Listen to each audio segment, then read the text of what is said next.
তোমরা তোমাদের প্রতিপালকে আর কোন গুণ নিয়ামত অস্বীকার করবে।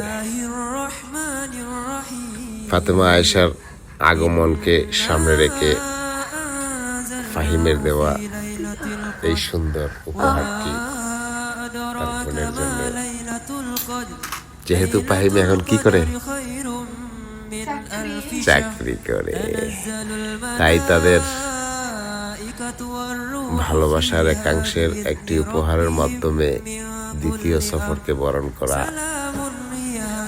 ভাই বোনদেরকে নিয়ে